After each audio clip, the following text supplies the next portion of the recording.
जीवन परिचय।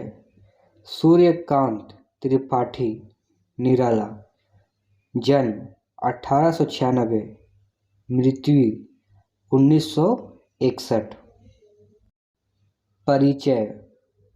वाद विवाद और मंथन के बाद विद्वान इस नतीजे पर पहुँचे हैं कि सूर्यकांत त्रिपाठी निराला का जन्म सन 1896 को बंगाल के मेदिनीपुर जिले के महिषादल में हुआ था। उनकी औपचारिक शिक्षा हाई स्कूल तक हुई।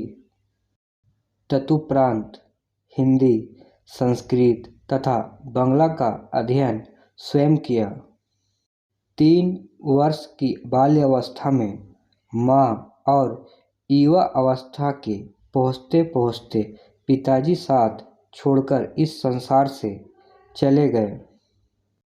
प्रथम विश्व युद्ध के बाद फैली महामारी ने पत्नी, भाई, भाभी और चाचा चल बसे। अंत में पुत्री सरोज की मृत्यु ने निराला को भीतर तक झकझोर दिया। अपने जीवन में निराला ने मृत्यु का जैसा साक्षात्कार किया था, उसकी अभिव्यक्ति उनकी कई कविताओं में दिखाई देती है। विषम परिस्थितियों में भी उन्होंने जीवन से समझौता न करते हुए अपने तरीके से ही जीवन जीना बेहतर समझा। कविता के साथ उपन्यास, कहानी, आलोचना, विधाओं को लिखने वाले निराला मूलतः कवि थे। उनकी कविताओं में जीवन का यथार्थ चित्रण, यथा मानव की पीड़ा, परतंत्रता के प्रति तीव्र आक्रोश, अन्याय और विषम जीवन परिस्थितियों के प्रति संघर्ष करने की अदम्य गूंज सुनाई देती है। कृतियाँ: अनामिका, परिमल, गीतिका, तुलसीदास, कुक्कुरमुत्ता, रानी और कानी, नए पत्ते, राम की शक्ति पूजा, अर्चना, आराधना। पाठ परिचय। कवि निराला की प्रस्तुत कविता अभी न होगा मेरा अंत जीवन की युवावस्था को अभिव्यक्त करते हुए हृदय की जीवंतता को प्रकट करती है।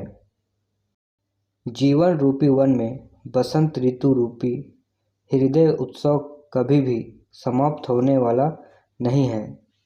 निराला का काव्य किसी एक मुकाम पर आकर ठहरने वाला नहीं है। वे इस कविता के माध्यम से निरंतर उत्साह बनाए रखना चाहते हैं। तभी तो वे कहते हैं, अभी ना होगा मेरा अंत, अभी अभी ही तो आया है मेरे जीवन में मृदुल वसंत। जीवन का यह पड़ाव हाथ पर हाथ रख कर बैठने के लिए न होकर जीवन के कर्म सौंदर्य को निष्ठापूर्वक बढ़ाते रहने के लिए है। यह कविता निराला के प्रखर आशावाद एवं जिजीविषा से लबरेज है। सब चयन एवं भाव सौंदर्य अनुपम है। मातृ वंदना। कविता में निराला का राष्ट्र प्रेम मुखरित हुआ है, जिसमें वे अपने अर्जित सभी कर्म फलों को माँ भारती के चरणों में अर्पित कर अपने को धन्य महसूस कर रहे हैं।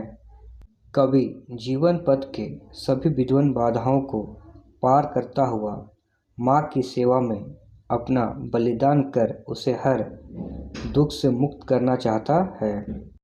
विनय शिल्प में लिखी गई ये एक अद्भुत कविता है। इस तरह का वीडियो देखने के लिए चैनल को सब्सक्राइब, लाइक, शेयर, कमेंट जरूर करें।